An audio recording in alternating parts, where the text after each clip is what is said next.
I see wheels. There's only one vehicle. Yeah, it's a mule. Then that's the mule. Then the steering vehicle, and then the flyer. What's the flyer called before I forget again? Every single time. Jeff. Jeff. Yes. Okay. I don't know. What would you call someone? A gobbo. A lush. Someone who worked hard and deserves a small little token of appreciation by the only God that matters. Bear. Alcohol. Welcome to the Deadzone Podcast. Deadzone is the sci-fi tabletop miniature skirmish game from Mantic Games.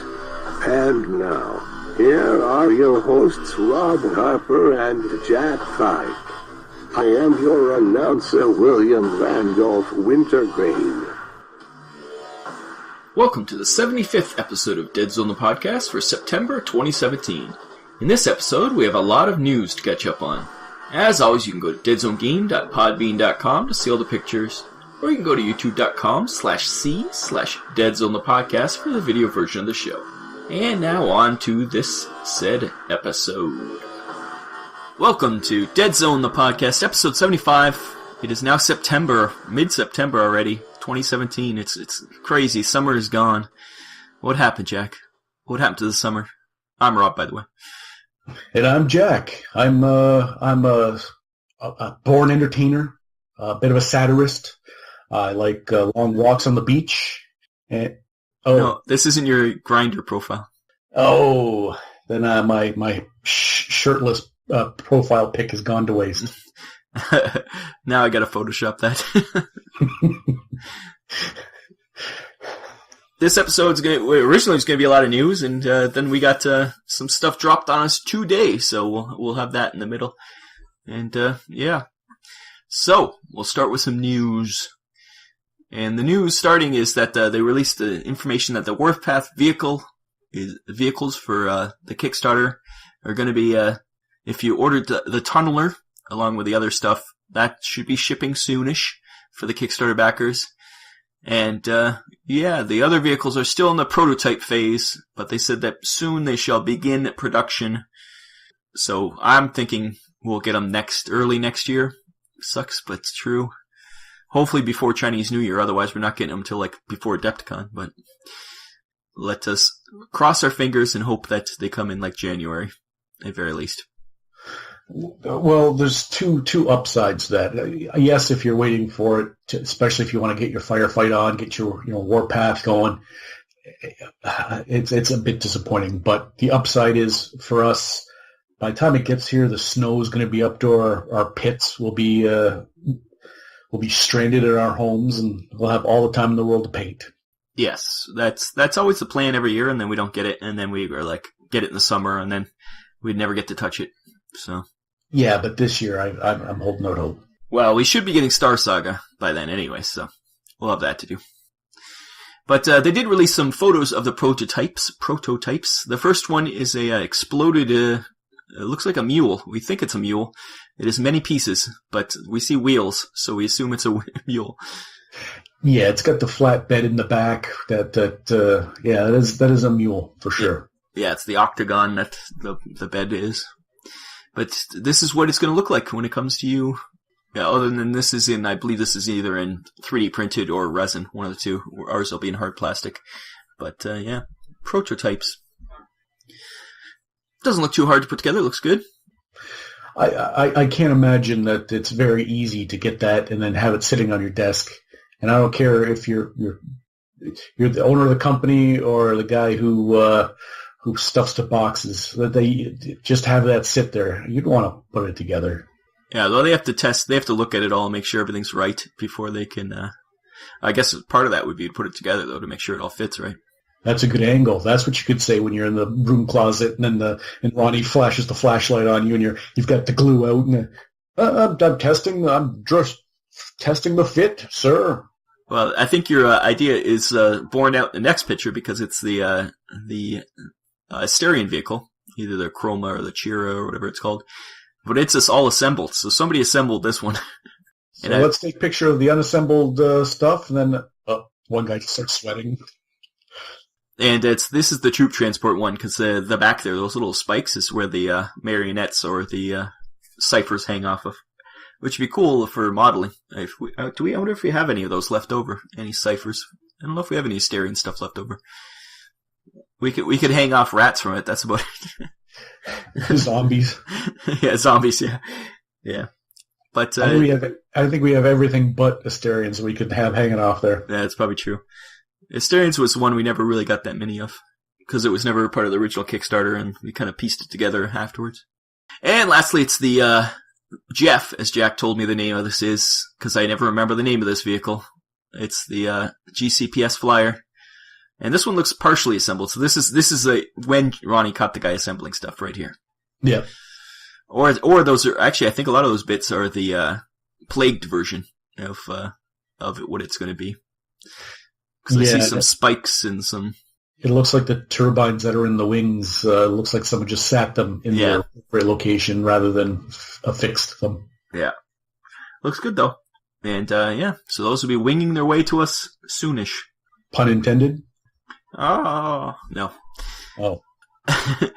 In other news, GCPS, the faction starters have been announced on the website, and they do come with a free rules booklet and other stuff that we will be discussing later. But for $24.99 or £24.99 or $39.99 US, you get a metal major general with a sword or a gauntlet, with 20 hard plastic troops, which the GCPS, you can make all different types of troops with all the options. And they have all the weapon options on them. You also get the hard plastic and metal engineer, which is just a normal guy, but he has metal parts such as a baseball cap. And you also get the Anti-Infantry weapons team, which now go on one base, and they are pretty fun. I remember putting those together. They weren't the most easy to put together, because there's arms that have to be attached to handles and lining things up, and it was a bit of a pain, but they do look good once they're assembled. So that's a nice little set. And then there's the bigger set, which is, booster set. It's the same price, but comes with a Strider and just the Sniper Team upgrade, Tank Hunter upgrade, and also another weapons team, so you can get your guys on. So that's a little addition to that other one. That's a lot. When you really break that down, that's a lot of just troops. But if you can't field something really nice for firefight stuff with that many, 25 troops, the Strider, like the weapons teams, how much more do you need? Yeah, and they do sell the Strike Force, which is all of it together for £44.99 or $69.99, which is pretty much every single GCPS guy you could want.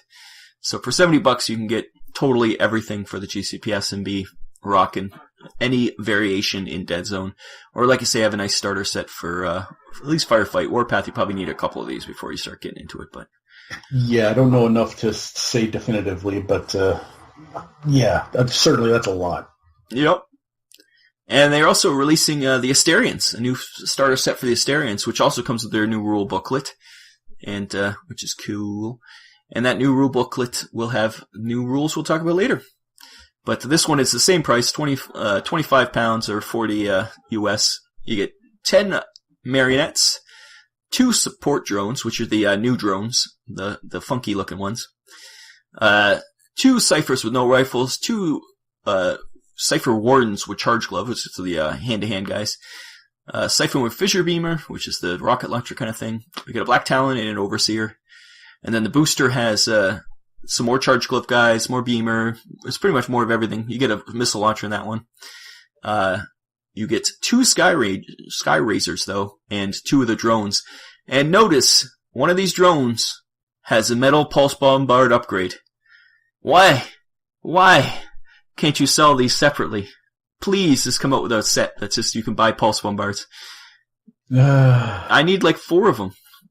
You do. We need to paint the tops to match the already existing drone bodies we have so that they look seamless. But no, you're waiting on bated breath. Some people are waiting for Sergeant Hallett to be a thing. You're waiting for that bombard. Yes, that'd be very nice if they come out with it, because they do have metal parts. The stuff they do in-house, they tend to release as you can buy them. They'd probably be enormously expensive, but it'd be something I would be investing in to make sure my guys look right. Well, yeah, it doesn't really matter for the most part, but, you know, you're so far in, like, you've got so much, that extra, and how much is it going to cost you? You know. Yeah, $10 maybe for enough to field my guys. Hopefully. But, yeah, especially the Asterians seem to be the kind of people I'm focusing on right now, so it'd be nice to get those. And that's in my list, so. And then the Strike Force, so once again, is 45 or 70, and you get a bunch of stuff, which is good. It's pretty much everything that we just talked about, but all in one set. And they're also releasing resin Kalishi. Kalishi right now are in metal. So you get 5 metal, resin Kalishi for $25. A little expensive, but not bad for resin. Resin, better than metal? I would say slightly. I would rather than be hard plastic, but... Yeah. The metal ones are dangerously flexible in the bows, which... But at least they flex, I guess, where with resin just snaps. Like, that's... If you purchase more Kalishi and they come in resin, I won't even touch them. I don't want to be the same, because I will end up with powder in my hands. You are ham hands. We've seen what you do to resin. You are the destroyer of resin. Yeah, I am like a war song on 100 drums surging over a hilltop with resin looking fearfully at the bottom of the ravine, thinking, "Oh, it's over." Yes, and yeah, the Kalishi. I got enough Kalishi, anyways. I think I just have enough, but it's all good. It is a nice step up to do resin. That's once again they're doing resin in-house, which is really cool. We're gonna get a lot of new fancy stuff. Like in King's War, they got that new steel. What is it called? The steel behemoth or whatever it is for the dwarves coming in resin.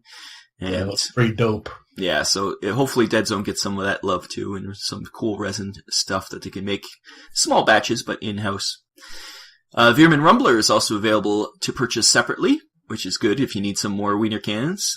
And it's 10 pounds or 20 US, and you get 2 rats in the Rumbler platform. And it's for $10. Well, 10 pounds, $20. Yeah, for 10 pounds, it's reasonable. I've got one sitting right beside me. I have the other head on it because I took the cock and balls and made my Veerman Strider. But I assume that this kit would come with the other one too. It doesn't say, but I would assume it comes with both options.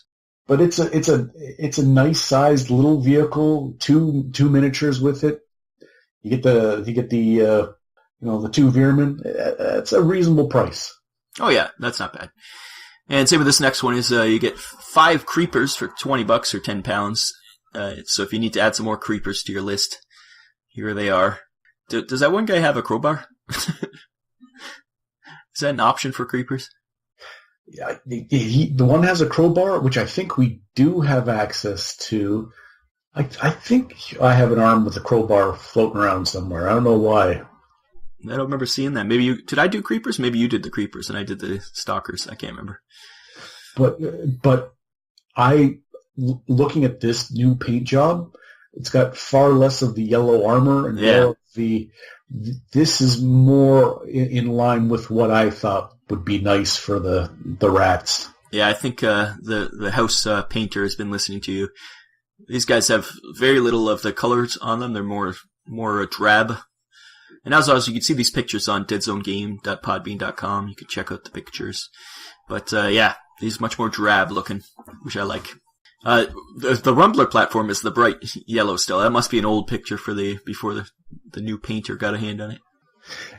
Yeah, and I'm not saying one is worse than the other, but the top picture, if you're looking at the two, looks like a industrial, well-maintained a race of industrious, a vaguely German accent, efficient people. Looks more like dwarves than rats. Yes, and you look down at the bottom and you go, yeah, when I'm setting my traps in the winter to keep the rats out of my shed, that's what I catch right there. And in Star Saga Concept Corner, we have more concepts from Star Saga. The first one we have is a Rin Gunslinger. Rin are 4-armed guys. There is a Rin Nomad for Deadzone currently. So we're going to get a Gunslinger for Star Saga. He's got 2 pistols and 2 knives and a nice trench coat. He's looking pretty cool. This is concept by Jenks, Rob Jenkins. He's been posting these on Facebook, so he's got a lot of cool concepts we get to look through here. What do you think of the Rin Gunslinger? I like the Rin, the models that we have, because we have the Nomad, and he's in a kind of like he's not in a very dynamic pose per se. I wanted to see more of the race, and this one here looks like a badass. Like if you were to make a player character for a sci-fi role-playing game, this is what you have your buddy sketch out for you for the picture. Yeah, that's what most of these concepts. I find that it's more of a, like you say, RPG-looking characters. The next one's a Sorak Berserker. This is the most insane positioning for a guy. But he looks like he's a berserker. His tongue's hanging out, and I feel uncomfortable in today's climate mentioning what I think that shape looks like. Well, which part? His tail or his tongue? His body in general. Yes, he is. Oh, I see what you're saying. Yes, he is. He's a bit might be a little neo-Nazi in his positioning there.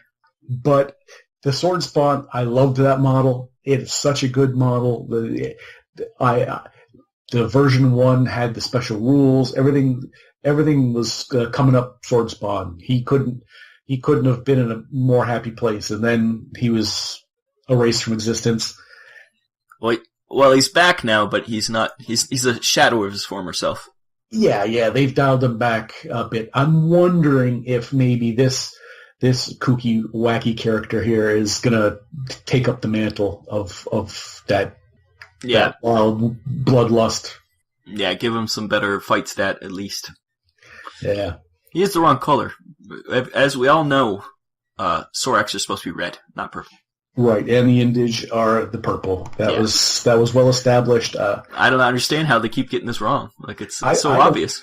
I don't know either. There was 3 tablets that came off the mountain. Moses had one said. There's 2 Ten Commandments, and the third one was the color of Soraks and Yiddish. That in my recollection from Bible study, that is in fact the way it happened. Well, that's sacrilegious. The next one is a Rebel Sphere. This guy looks bean. Like he's a badass. He's got a harpoon gun and some kind of hooked weapon. Like, what do they call those? Boarding hooks or whatever for pirates? Yeah, he's gone nautical theme. He's even wearing a wetsuit. Yeah, he's like a G.I. Joe character. He reminds me of a G.I. Joe character, but with a shark head and tail. Yeah, he's pretty dynamite.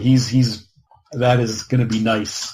Yeah, I like he's looking badass, and I like his shark eyes. He's got dead eyes. Doll's eyes. Like a doll's eyes. And we have just for you, we have a Simian Rebel. We got some from, Alpha Simian was from, Dreadball. But looks like we're gonna get some ape men for the, Rebs. I am a fan of apes. Don't get me wrong. But he looks more like a big feet. Like he's got a bit of a abominable snowman Yeti look to him. Well, it's because he's got armor all over him, so it's hard to tell. Yeah, but his simian features are covered in armor. He's got that beard-looking thing. Either way, hopefully he's a monster on the hand-to-hand combat. Because look at him, big claws. I like him. And they also released some painted models from nice. It's the glamour shots. So it's a boudoir photo with like some Vaseline on the lens. That, or it's just nice lighting, and we get the. Is there glamour shots anymore? I don't know. Maybe that's a dated reference. Oh. Nobody knows. So the first one's just all heroes in their Avengers stance, all ready to take on comers. And the next one is a close shot of 2 of them. They got we have the vampire doctor chick and the dwarf and the what you say everybody should be replacing their sentry guns with, the little aliens type sentry guns set up beside them. Yeah, that's clearly what was intended to be, and anything other than that is just a pale comparison. And I do like the color scheme. Usually, Mantic tends to do a little too bright for me. This is nice and dark color scheme, muted tones, and roughed up. Everything looks rough. Next shot is the Lieutenant Delinsky. I think she's a lieutenant, and she a lieutenant. Delinsky is her last name, anyways. And the Devil with his flamethrower, about to torch two poor security guards. They don't know what's in for. One who appears to be on his telephone going, oh. He's probably talking to his wife, and all of a sudden these two pop around the corner, and he's like, tell our children I love them. Yeah. That's a gruesome little scenario. You just painted a horrific picture, and I'm loving it. Well, the next one is Delinsky's about to kill two med techs who are just walking down the aisle, walking down the hallway. Those barrels, I believe, are from Dreadful Extreme. I think I recognize them as Dreadful Extreme barrels. It's a nice different type of barrel. But all these are also on really nicely painted battle zones terrain that they've turned into interiors, and it looks really nice. Like, you can never be able to afford to do this yourself, but for photos, probably for the book, they're really nice. And the last shot we have here is of the Chovar, crazy Chovar, in the nice purplish lighting. This is like a scene from a horror movie. Yeah, I like that they've given some liberal use of Photoshop, and they've turned some of the pictures into vignettes, and they've tweaked the lighting a bit. This isn't a catalog you're buying the model. They don't have to. They're setting a tone, and that picture sets a tone. That picture says, oh, why did I have to be on this ship at this time when Ridley Scott was in charge? Like, that's saying there's something wrong. Yeah. Like, you can picture it if it was a video, the lights would be flashing, and you just see it would be like that strobe effect on his tentacles, and you'd look over to your left, and Sam Elliott with his eyes clawed out would be laughing, and you'd be like, oh no. Sam Neill, not Sam Elliott. Hey, in your movie, it's recast as Sam Elliott. I've clawed my eyes out. It's a different movie, that's for sure. Mustache just bristling. Yeah, that's right. As long as his mustache is intact. So that's enough romantic stuff. Screw those guys. Let's move on to someone else. We have some news from our friend Steven over at ModCubes. A new version of ModCubes is coming out. You go to modcube.com to check this out, but ModCube 2.0 is coming. It's supposedly in December to Kickstarter, and they're looking for an April release. And Beetle, our friend Beetle, was our roving reporter on this. He kept updating me on the information. But the new ModCubes are going to be magnetic instead of having to construct them like we had to for the ones we just sent to Eric. These ones will have all the faces will be magnetized. So how much easier will that be? Really? And you can also see they're going to be slightly smaller than the ones that we have. I know you like the size. You like the bigger size in the current ModCubes, but again, going back to my ham hands, they're good size for my large simian phalanges. Yeah, but this is going to be all magnetized, able to make them smaller. Same, I like how it's the same design, kind of, where it's the black around, or any color around with the faces inside, but these look a lot slicker, I think. Like, you can already see that they've really stepped up the production quality on these ones. And Beetle also said that he's probably going to be doing some Deadzone ones, because for some reason people keep bothering him about them. So, well, I'm thoroughly pleased with the ones that we got, and I will be, if the Kickstarter's in December, hopefully it's wrapped up and production's starting by the time Adepticon comes, because I would like to have a handful of those when we go. Yeah. Yep, for sure. We'll have to see if you can get them done by Adepticon. April is after Adepticon, but we'll see. But yeah, can't wait for that one. And if when this starts in this Kickstarter, make sure you go to the all the comments when you pledge and keep saying the words Deadzone. Make sure you get some Deadzone ones made, because we do want some more of the barrels out of these, and also the command dice. Because I'm looking at it now, like the ones that we have, they're nice. They fit together. It is a solid, good product. I didn't think there was any need to make a change, but there must have been to change the production and just the I don't know. It's obviously a step up. It's obviously a step up. I just don't. I thought they were great before. Yeah, it's almost like this is what he envisioned in his mind, so he figured a way to do it. The other ones were like the stopgap, which that's how he could do it, but these ones are... Could be. With the magnets inside and everything, this looks like it's going to be pretty cool. Yeah. Well, that was a long news segment. We usually don't go that long, but we'll take a short break here, and we'll come back to talk about some GCPS and Assyrians. Sound good? That sounds marvelous. That sounds like the tinkling of small wind chimes 1 or 2 decks over while your feet are in the water and a fish splashes in the distance.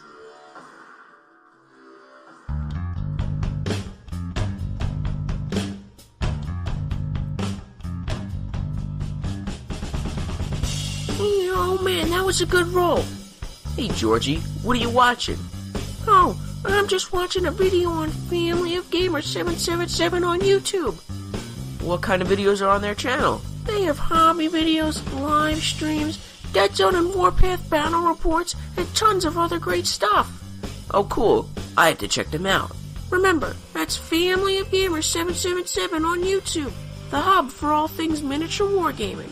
So Georgie, what's your favorite video on their channel? I love them all so much. To pick just one, what do I know? Welcome back to Coach and Friends, and today I'm joined with Roberto and Jeek. And welcome back to this episode. Let us look at some GCPS and Assyrian action. Action. It's the new PDFs. Are you doing a commercial for Adobe? So, the GCPS, we'll start with them. They have been officially released with a nice booklet that's going to be coming, like we said earlier, with the faction starters and boosters.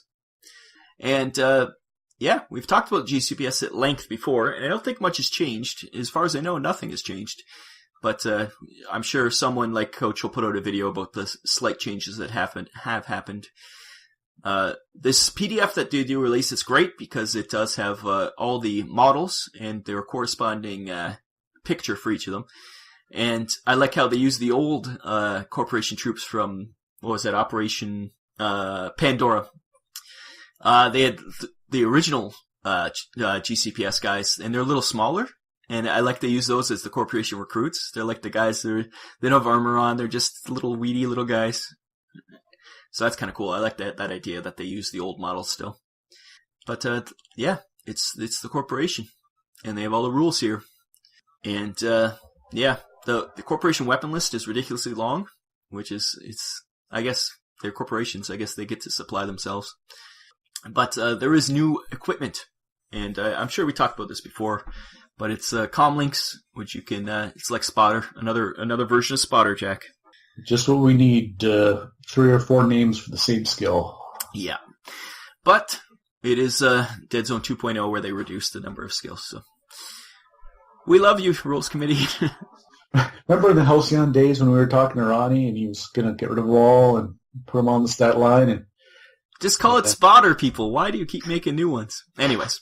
You just lashed out. That was for your frustration had boiled over there. They also have the Marksman Rifle, which is just a wimpier version of Sniper Rifle. It's got a hollow sight, so it's +1 die instead of +2, which is kind of fun.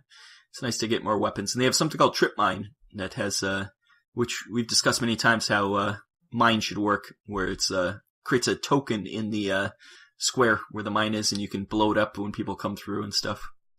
Yeah, that was when the Veermen came out, and they were using colored magnetic jetpacks and stuff, and it was literally a club. It was like, no, it's not the way it should be. Yeah, hopefully when the Veermen officially come out, they'll use this trap ability with them too, because that's the way all those jetpacks should be working like this. The magnetic one should fire off when a vehicle goes by or something metal or something, and then the other one should be can be remotely set off, so something, but not a club you use. Yeah. And the great addition to these rule books is that they have a weapons list, and hopefully they'll be going forward for every single faction to have this, but they show every single option on the sprue and what it's called. And I must apologize to Coach, because remember when we were doing the, who was it? I think we were doing the Enforcers, the Elite Enforcers, or one of the Enforcers, and Coach kept calling the Gendling a Polaris cannon, and it's because in Warpath, the GCPS have the Gendling, but they call it a Polaris cannon, even though it looks nothing like the Red Polaris cannon. So that's why Coach kept calling it that. So he's not insane, he's not wrong. It's just for some reason in Warpath they decided to give it a different name. I guess it's a Gendling if the Enforcers use it, but it's Polaris cannon if everybody else uses it. Strange but true. But Rob, love means never having to say you're sorry. So I think screw that guy then. Oh, phrasing. Yeah, but so it's cool that they have all these different weapons, and you can see what they all look like. So if you really are a WYSIWYG, you want to know what everybody's packing. They show everything, which is a great idea, and I hope they continue to do this forward in the future. Yeah, that when you're building your models for your strike team and you want to do it right, that should be the way it is. That's going forward. That's got to be the way they do it. I remember seeing people would, what weapon's this? What weapon's that? And there was some sources you could find, you could show, that's that, but you want to do it right. Yeah, that's right. You gotta have it so certain people really, really want that. They want the WYSIWYG. They don't like, for us personally, I just go with what looks kind of like what it should be and try to keep it consistent in an army, but now you can know which one's which and be assured that you're correct. At least so far for the GCPS, and as we'll be discussing soon, the Asterians also have this. So, speaking of Asterians, let's move on to these bad boys. And they have a bunch of new stuff, so we haven't discussed these guys, the new stuff they have. They've gotten 2 new leaders. We have the Black Talon Prime, which is he's 3 shoot, which is nice, 4 fight, 5 save, Tactician 1, Construct, Vulnerable Glide, which don't like those vulnerables, but everything else is cool. And he does have Energy Shield 4, though. That kind of makes up for it. That's very Asterian of him. And his splat. You can use the Army Special Result on a model with Cypher or Black Talon, the type name, and who is a target of a shoot action, to give him +1 to survive roll.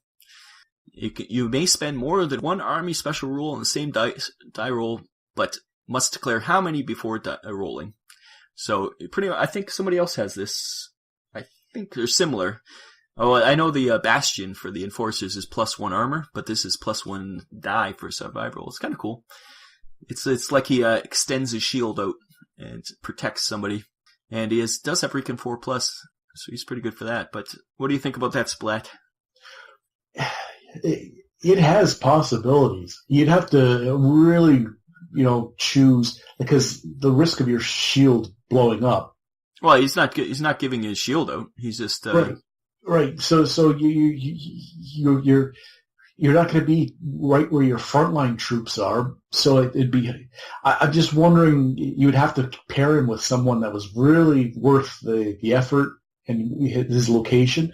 I think it's one of those things that might not happen that often, but when you're able to do it, he can give this to any Cypher or Black Talon who is a target of a shoot action. Anybody on the board. They don't have to be near him. Well, then I take back everything I said about not being that. So every time somebody gets shot and you have a die roll, you can add a +1 survive dice. So you can stay basically in a safe position, not relying on your shield to protect you and, running out there, but still give them the...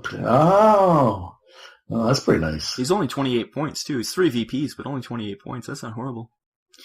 And the next leader is called a Kalishi Dervish. So she's a 5 shoot, 3 fight, 5 survive, Tactician 1. Got everything with that the Kalishi have, except for she has something called Razor Flails. So so instead of swords, they're the like pole arms that the Kalishi have. You have to modder up with some flails. Maybe they'll make a model for this eventually. It's AP2 Frenzy 1 flails. But she has something called Dance of Death. You can use it it's pretty much the old, when you doubled, you could continue the fight afterwards and keep rolling through people. Okay. This so after you fight, you can use command dice to move as if it had a move plate on it. So you can do a fight and then use this to break away without having to make a test, which is kind of cool. So even if you don't kill the guy, you can still get away. And usually fighting would end the turn. Yeah. So you could then start chaining. Like you said, this harkens back to version 1 where you were able to really get a thematic, like a... See, I thought originally it was only if you kill the guy, but then, read further, and it's you can, even if you don't kill the guy, you can still do that to get out of the fight. So you could run up on a stage 1, slash him once, get out of the fight somebody else, or, Yeah, move into the square with the next guy and give him a... Yeah, there's a lot of possibilities there. And it's maximum once per activation, so you can only... It's not like you could keep doing it, but that's kind of fun. And it kind of goes with the dervish kind of thing, where she's just spinning around and adding that to all your Kalishis. Actually, anybody. It doesn't even say Kalishi, so it's any model. Well, who else are you going to do it with? It's not like the ciphers are going to go get in a fight, so... I want my marionette to stop it. You're just being a jerk now. Oh, they do have the new Cipher Warden. That's a new type of Cipher. Is that, remember we discussed earlier, it's the hand-to-hand Cipher? So he's got 4 shoot, 4 fight, and 5 survive. That's pretty good for a Cipher. He's only 12 points, too, so... That's kind of fun, that that's hand-to-hand kind of version of the Cipher. Yeah. I don't know if they needed to make... Their ranks were pretty rounded out with the Kalishi. I didn't think there was a glut, like there wasn't a vacuum to be filled with it, but it'd be a nice surprise if you're looking at a guy's models across the table and, hey, he's getting a little feisty. That frog's hopping over here. What's going on? That Cipher can't do... Uh-oh. That might be fun, yeah. They are a little expensive at 12 points when you can get a Kalishi for 15, but if you did have an extra 12 points running around. Yeah. Or if you have actually using that in combination with the Black Talon so you can give them some more survivability, that might be fun. And lastly, their other new troop is the Support Drone. That is the drone that came with the marionettes, and he's a 5 shoot, no fight, 6 survive, so it's the same as the normal drone. And he's got 1 hard point, just like the normal drone, but he can use platform, camouflage, communications, and automatic. And so let's see what communications, camouflage, and automatic mean. So the first thing is you can give him as a cloaking device. And a cloaking device is pretty much acts like almost like a smoke grenade kind of. It gives you -1 dice to shoot people in the same square as the cloaking device. But you can still use, what's it called? Indirect, and if you get a clear shot, you still get +2 dice, but it's pretty much everybody in that square. They kind of makes them shimmer and move, friend or foe. It's kind of fun. So you sort of like turn into like the Predator situation where everyone's kind of wavy. And it's all models in a cube or adjacent to a cube, so it's quite a bit large area too. So it's not just one square. So that's kind of fun. I like how it's a bigger area, so it makes it a little bit more useful than the smoke grenades. Because at that point, you're talking, how many models could you fit in all the adjacent cubes to it in a perfect world? You could put a whole strike team. Yeah.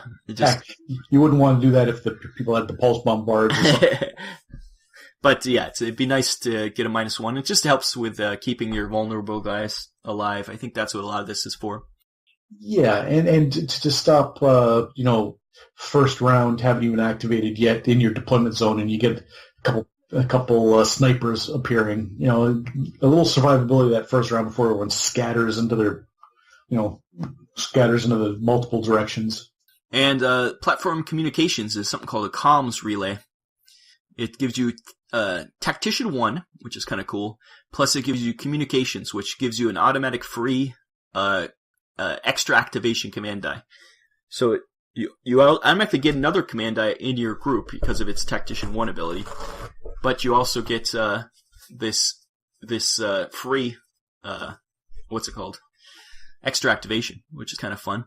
And it stays around as long as the drone is alive. So now, bear with me. He gives Tactician 1. Mm-hmm. on top of what your leader gives. Is it on top? I wonder if that's how it works. I don't know if they've actually discussed it anywhere. Or is it if your leader dies, you still have Tactician 1? Does he replace it? I don't know. We'll have to discuss that with the coach next time we talk to him. I'm not sure which way it works. Because I don't know how many command dice were supplied. It can't be in addition to at the beginning. Well, yeah, because I think you got like 6 command dice, and you have, your normal guys only have, usually have 5, so you get that extra 1. You have 2 more, yeah, so 5. Plus the 1 for him, maybe. Maybe it's additional. We'll have to find that out. If you know, please comment either on the YouTubes or the, or tweeter us, or on the actual Deadzone game.podbean.com site. You can do comments, although we never see those because they don't tell us when people comment, so you have to kind of look every once in a while, but we prefer it on the YouTube probably, or the Twitter, so please. Yeah, you might as well do semaphore. We'd recognize it would be just as useful. So no, just stick to an email or something like that. Yeah. And lastly, the other thing they can have out is automatic, which is twin no rifles. So that's kind of cool. Twin no rifles gives you weight of fire, as all doubling of weapons should always give you weight of fire, or frenzy. And as we discussed before, these guys do have the list of all the different weapons, and you can see all the different things available to your guys and what they're supposed to look like, and it's kind of cool. Yeah. And now we can tell which one's a fission beamer and which one's a plasma vortex. We can never figure that out. No, yeah, there's a bunch of things that will be eye-opening when we realize, oh, we got that backwards for sure. Especially for the Asterians, because all their weapons are kind of similar looking, so this is one they actually really need it. Because the grenade launcher I always thought was a flamethrower, and I thought the flamethrower was always a grenade launcher. Oh. So, there you go. And that boat covers it. That's the new lists. Hopefully this is a sign of things to come, that we can keep getting this kind of updates, and really nice. You can print these up, and they'll be coming in little booklets. And I hope they maybe have these booklets available just to either order or get them at anytime Mantic is at a show or something available to give out, because I'd love to have a hard copy of all this stuff. Yeah. Yeah, even if it was just like an update, something or other. Yep. Some compendium. Yeah, after they do all the factions, do a little book that has all the updates, the new army lists. That'd be really cool. Yeah. Or as I've always said, each faction, even though people don't like this for 40K, but to have like a faction book for each one, and you have all these lists in there, the up-to-date lists. Every once in a while you come out new, and all a bunch of fluff, and all the weapon lists and everything in there. All the vehicles, so it could be used for Warpath, Deadzone, or Firefight in a little book, so it's multiple uses. That's, I think the end could be the size of what they came out with the Nexus Psi and those ones, like the smaller size books. That'd be really cool, I think, for each faction. And, yeah, I know a lot of people probably would be pissed off if they did that, because, now we gotta buy all this stuff, but you don't have to buy anything. They release them his little booklets too, so stop your bitching. It depends how they do it. If all the pertinent information is available all in one location in the manual, all the facts, then the compendium, the miscellaneous books, the codexes, if you will, had fluff and nonsense and pictures, and as long as you're buying it as a supplement because you love the faction rather than, I need the rules. Yeah, especially if they keep releasing all the rules free. So these books would just be for the people who'd want them. Once again, though, is it worth them to be printing them? That's always the issue. I think that's the reason why GW does it the way they do it, is because they guarantee people will be buying them, right? Whereas if they're only... Maybe that's what the Mantic Compendium was a test for, to see how many people actually would buy a book like that.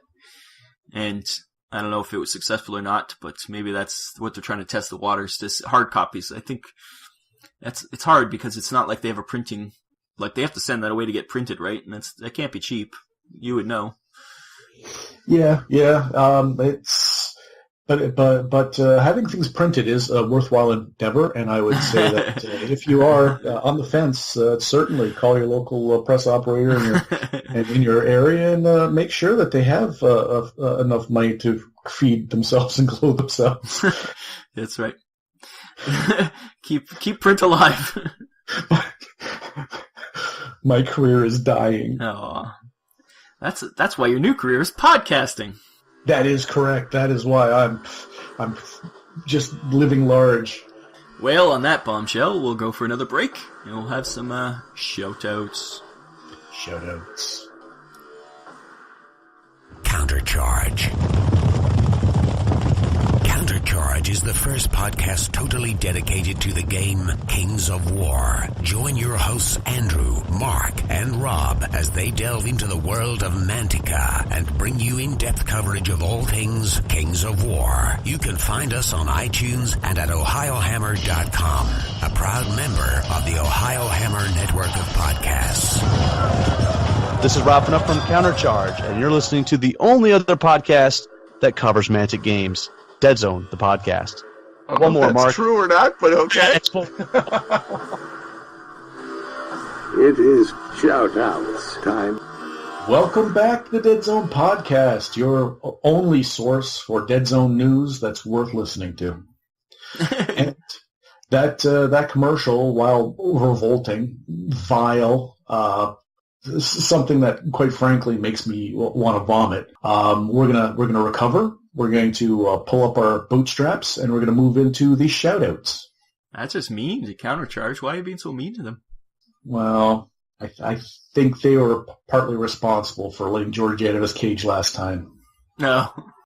Somehow, some way, Rob and Mark somehow got a hold of Georgie's remote control. I assume his cage is remote controlled. I don't know why. I didn't know that, and I'm learning it. We're starting to peel back the layers of the onion that is Georgie's confinement. I assume he was getting it. I don't think he could get out himself. That's all I'm thinking. Someone's letting him out. That's all I think. Oh. It's a conspiracy. So, shoutouts. Is that what we're doing? Yeah, shoutouts. Are we doing a show? What happened? You fell asleep and woke up, and it's a show. Yeah. So, shoutouts. Our first shoutout is for our buddy Nicodemus Sandberg on Facebook. He's been posting lots of cool pictures. And appropriately enough, he did some Asterians with some extra Photoshop action of their weapons going off. And his Asterians are silver and purple. I like them. And he also has, I think that's a truck from Mars Attacks, I want to say. Could be. I think it is. And it's the Asterians that have taken over the truck. And there's some cool, what are those, shipping crates, shipping containers in the background. They look homemade. Could be. I think someone took the corrugated cardboard, stripped off one side. Yeah, I see that now, what you're saying. Yeah. Could be. If it is Nicodemus, please put a tutorial together. And we'll have it on here, because I'd like to see how it's made. He's one crafty vampire hunter, that's for sure. That's true. With a name like that, he'd have to be crafty. Next shot is, he called it the Battle of the Blades. It's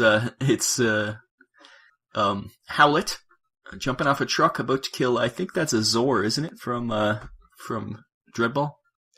I don't know. I think it is. I recognize that hand, the clawed hands. I think they're Zors.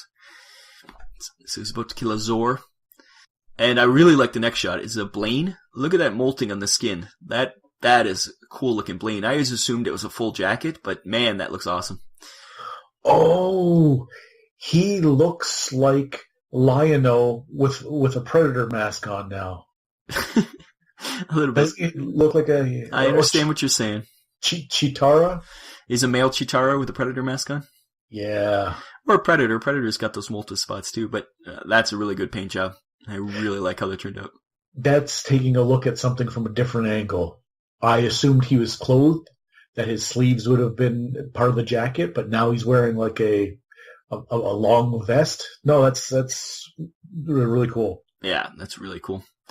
And he's got a shot of a couple of modded up Striders. I'm not sure where the gun barrels are from, but I know the barrel on the side is one of the accessory packs, but I'm not sure. He cut off the barrel and put on a different barrel there to make his weapons look different, and I think they're very cool looking.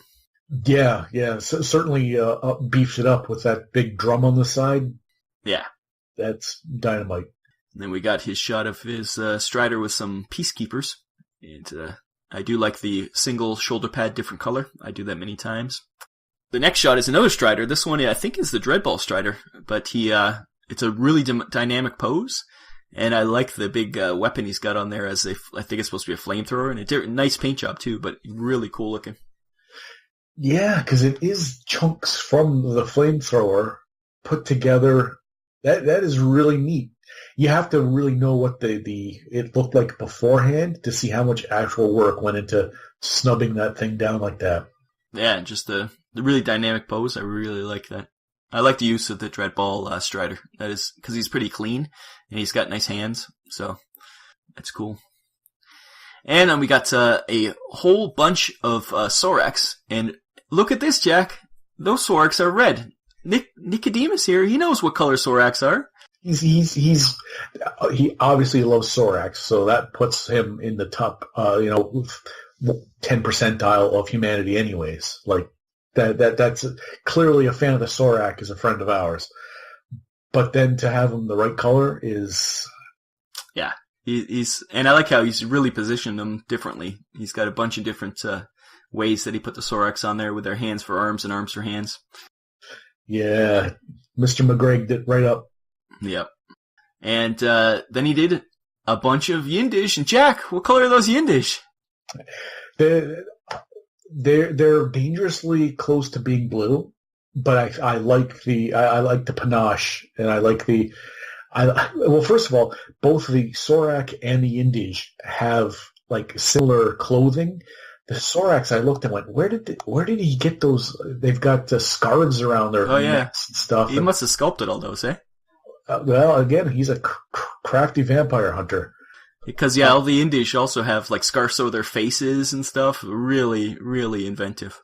So they are not only not going to match other people's armies, he went the extra mile in a lot of small steps that, unless you have the models, like a lot of people who are listening, a lot of people that are watching, looking at home, if you look at the details, you go, oh, that's awesome, great paint job, whatever. And if you really start picking it apart, you go, oh my God, that guy took a long time. That's a lot of work just to put the face mask around that one there. I don't know if it was a green stuff marathon. I don't know if it was, because there's shells and there's...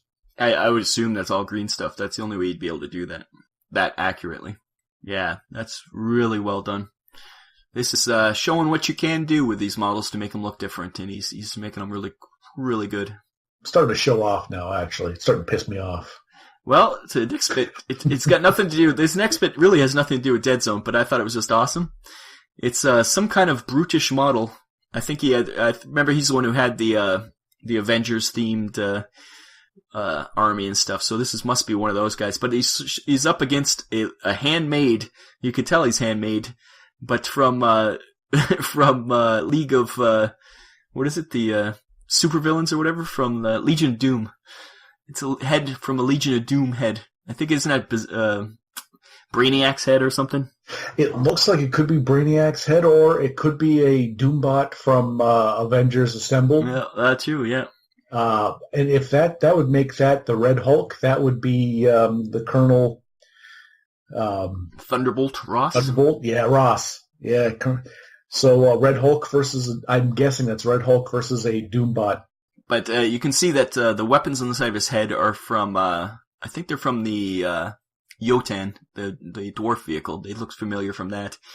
And he's definitely made it look like it's for the Mars attacks. You can see some Martians down below, but that's a neat version. If you want to use that instead of the big stompy robot, using that's pretty cool.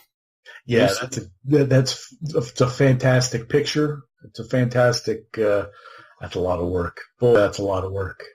He's a crafty vampire hunter. Well, thank you, Nicodemus, for showing off your skills, and we can't wait to see more because this is awesome stuff. And we also have from some guy, some nobody named Joe Neat. I don't know what he's got to do with Mantic. Somebody, something. Yeah. Oh, Joe Neat. Joe Neat, big deal. He is a big deal because he's one of the 2 employees of Mantic from North America, and he's showing off some of his plague We got the subject 901, is it? What's his number? I never remember his number. Is it 901? Anyways, he did this cool looking, which I always thought looked like Wolverine Escape from Weapon X, but he did a very different version of it. And I like it how he didn't use the candy apple for his skin. It's more of the zombie look.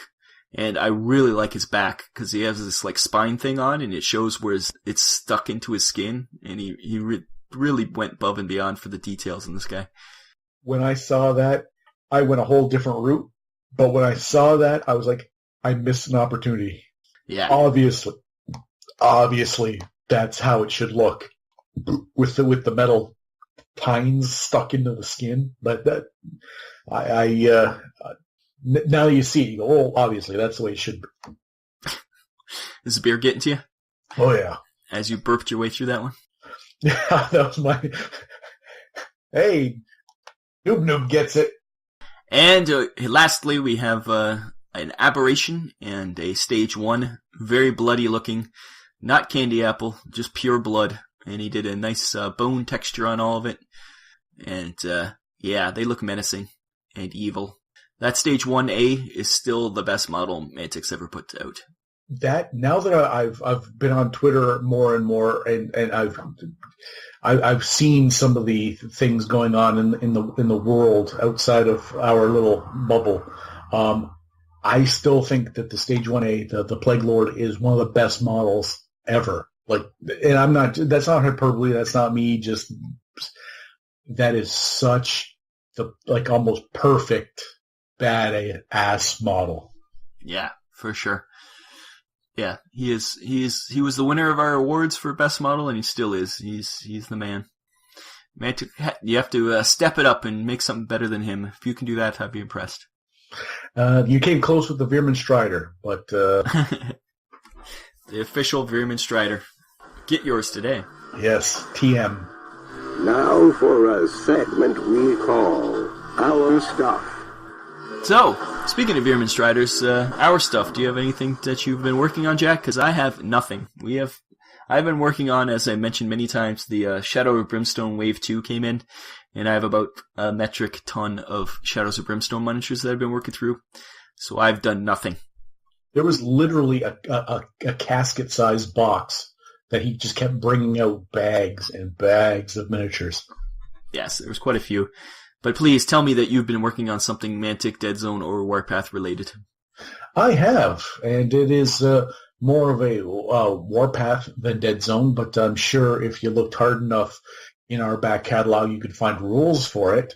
I've been working on the Interceptor, the bomber version of the Interceptor that Rob had given me to placate my lust of making, I don't know, flyers.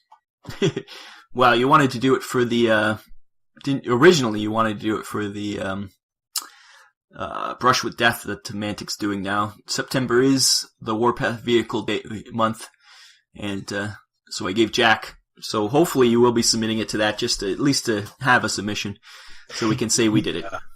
Yeah, now that has dawned on me. We were discussing and you had nominated me for Team Deadzone the Podcast to That's right. Throw it together. So you will see. I sent Rob a picture of the beginning stage. I think that's the Interceptor painted, and then I've been working on the base, and it's not together yet, but I'll take a picture of the base, and it'll be available to take a look, and then hopefully we'll submit something. We kind of have to. It's called being part of the community. And if when you can be involved and when you can participate, you should, because if you don't, they're not going to do it anymore. They'll just go, well, no one cares. We got 2 submissions over a month. Well, why are we doing this? Yeah, exactly. Hopefully, get some more people submitting stuff. And except for Nicodemus, he can at least for the vehicle one, because yeah, he's too good at it. Yeah, I don't want to see the Doombot win. Well, it has to be a Mantic model. Luckily, I don't know if those little bits count enough to be a Mantic model. Defying all the rules, flagrantly disregarding all the rules, he wins with the Doombot. But yeah. we'll see. But I think that wraps it up, though, Jack. I think we had a good episode here. We had a bunch of stuff. We'll be back with team building exercise at the end of the month. And until then, you should go to cafepress.ca/Deadzone Podcast and get some merch, grab some shirts. Also, if you do love us, we always do have our Patreon going. And you can go to patreon.com/Deadzone Podcast for that one if you care. I know you don't, but I thought I'd mention it. Ooh. Reverse psychology. Oh, is that what that was? Oh, I was going to get the suicide hotline number again. Oh, how depressing. It is depressing. Literally. Yeah. Morty's killing Morty's. It's just same old story. Same old story. Well, until next time, I've been Rob. And I'm Jack. Thank you for joining us on Deadzone the Podcast 75. Bye-bye. Bye-bye. Thank you for listening to the Deadzone Podcast.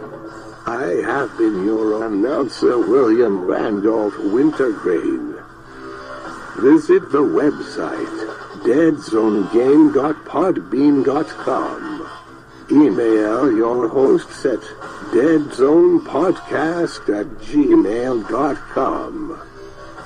On Twitter, you can follow the show at Deadzone Podcast. The Deadzone Podcast is a production of Vinland Old Time Radio Productions.